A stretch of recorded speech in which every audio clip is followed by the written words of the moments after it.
Hello and welcome. My name is Brandon, and in this little video we're going to be looking at this plasma cutter from Vevor. Now, why do I have a plasma cutter? Well, next month I plan on starting a pretty involved project with a lot of metal cuts, and grinder wheels, it's just not going to work out too well. Why Vevor? Well, as you start looking for parts and supplies and whatnot, you always land on their website.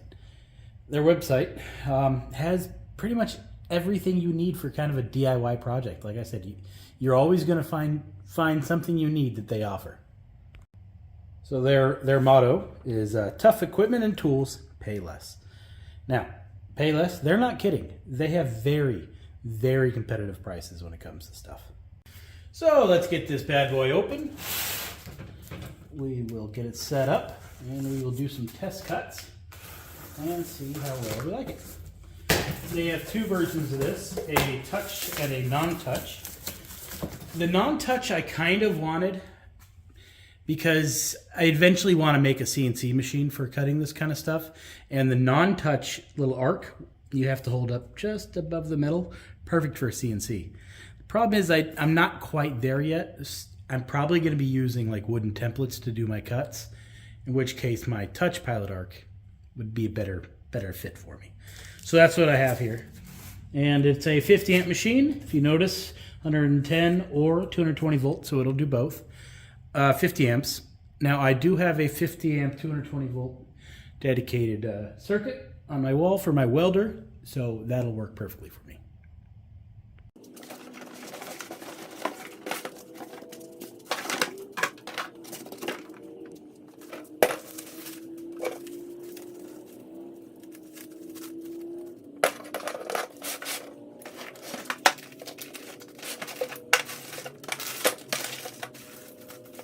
Well, it looks like we have everything we're going to need here. We have some airline, our actual cutting nozzle / torch.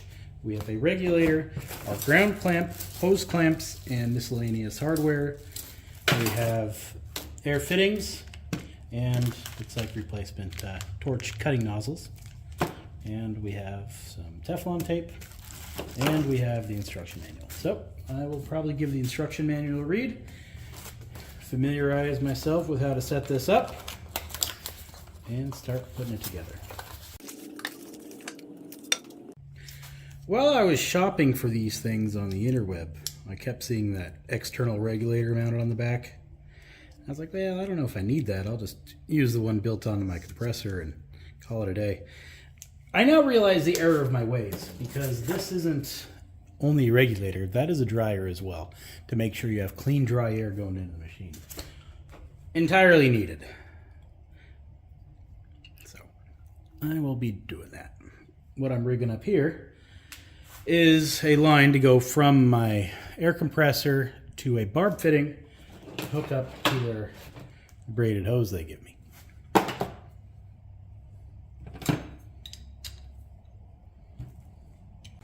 Okay, our dryer regulator thing has a little plug here on the side. That is going to be for our gauge.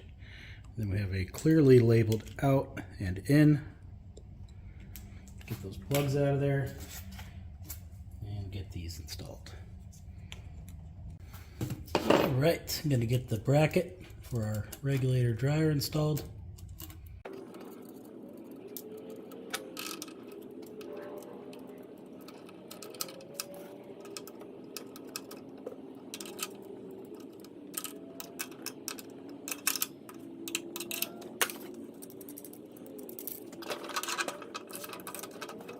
Alright, got that on. Now we're going to need some hose clamps. And the hose. I'll do a kind of a loop. Cut it about there.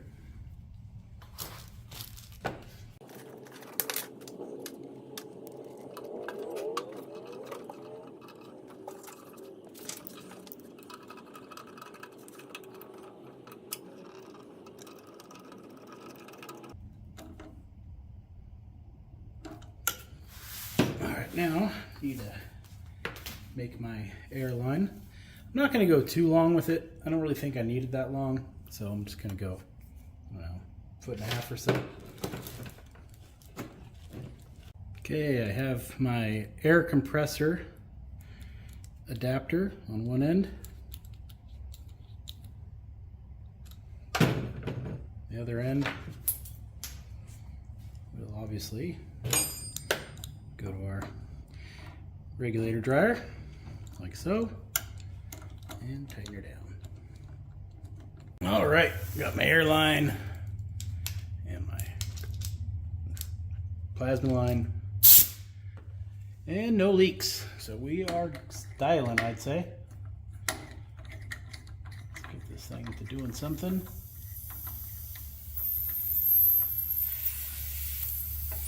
Alright, looks like we got a little air leak on the out. Not a problem. Remedy that real quick.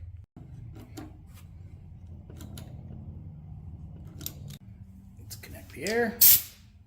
And we are leak free. Now, our gauge is in megapascals. And unfortunately, I don't know what that is. So me, much like everybody else, use PSI. Part of me was tempted to replace the gauge, but I found a better workaround. And that is just a little conversion chart I whipped up. I then laminated, put a hole in it, and I will zip tie it right there. Confusion solved. All right, on the top of the machine here, we have these two little holes, and we have these little clips. These little clips are for the cord holders, I guess you'd call them. So when you're done with it, you wrap the cords up on these things, and it stores your cords. So they screw on the top like so, one on each side.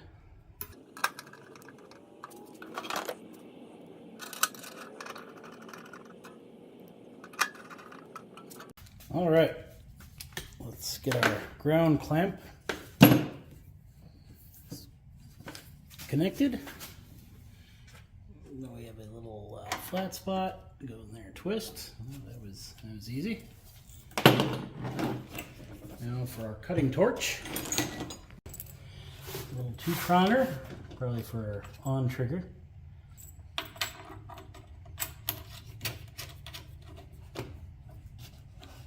And then our main connection here.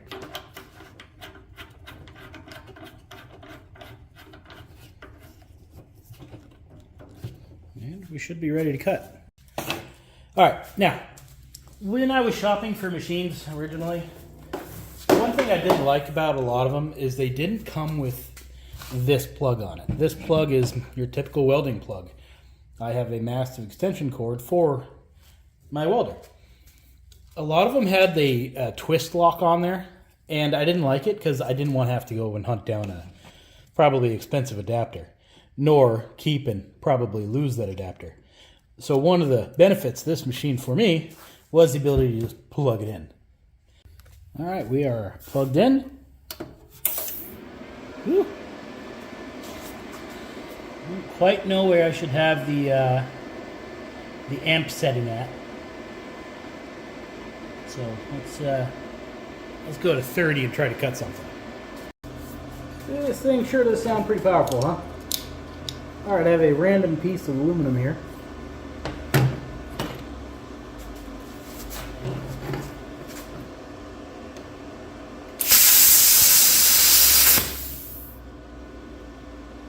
Yep.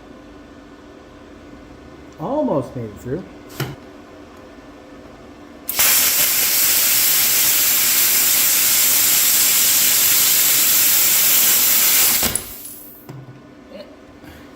I think I was going too fast. Now, if not for my shaky hand, that's not a bad cut. Go down with the amperage a little. Try to keep steadier.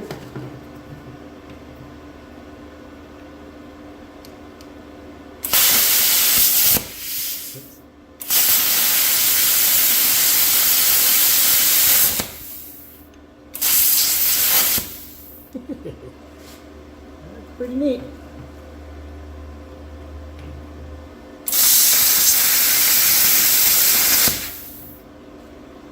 Yeah, that's easier than drilling, that's for sure.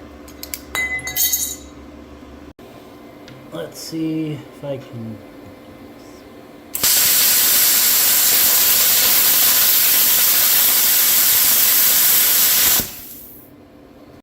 This is some 12 gauge flat steel.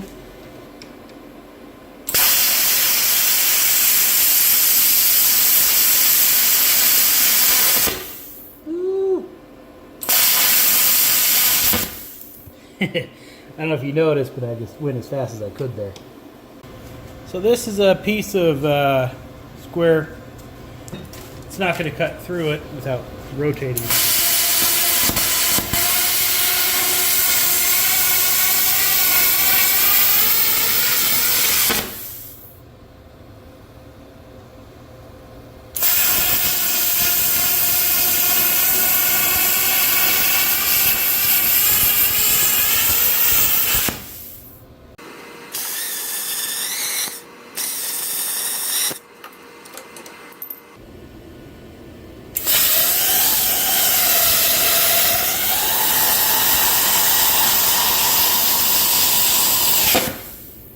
So what I did there was try to use my hand as a guide so I wouldn't put any downward pressure on it. And as you can see, that works pretty well. Now I'm not straight, I'm jaggedy, but I wasn't concerned with keeping it straight. I was just concerned with the height of my torch. And it did pretty well.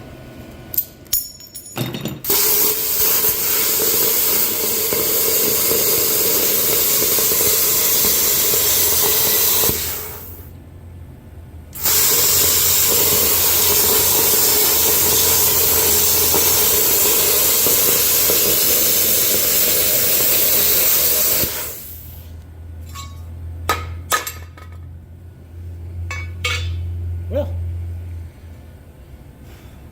that's easy. I just made a bunch of cuts and I didn't record any of them. I'm smart.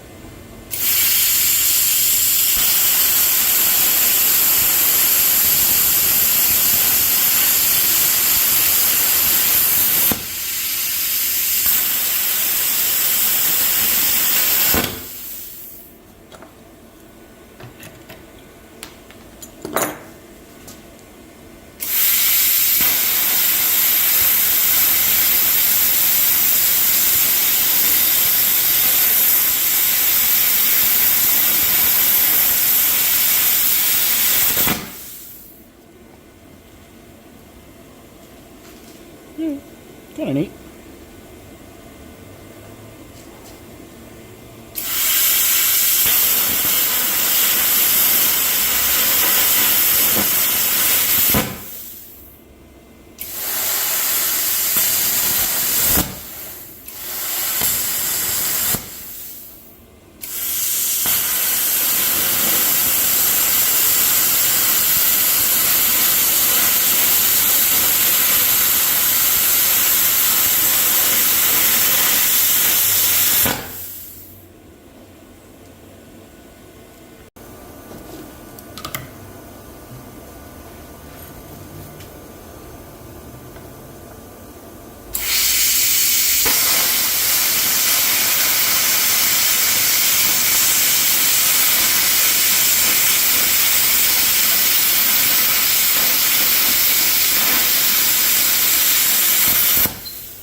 Well, after a few minutes of use, I'm getting pretty good at this thing.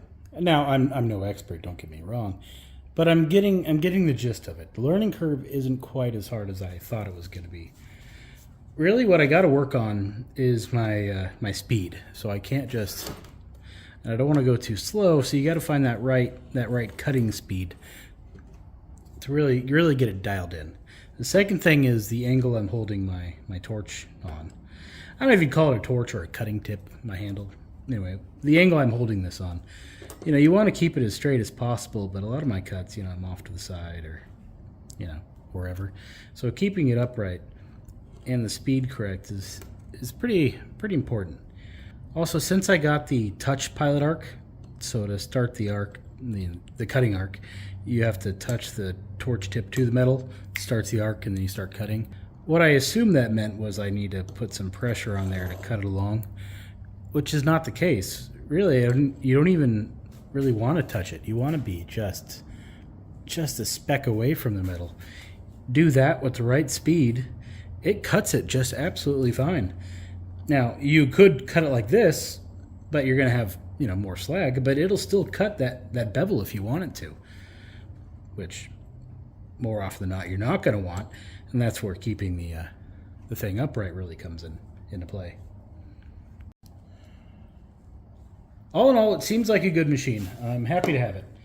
I think it's going to make, well, not only the product I bought it for, but pretty much all my upcoming metal cutting uses. It's going to make, I think, everything a lot easier for me.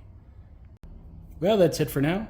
I got some practicing to do, and next month, hope to start my build.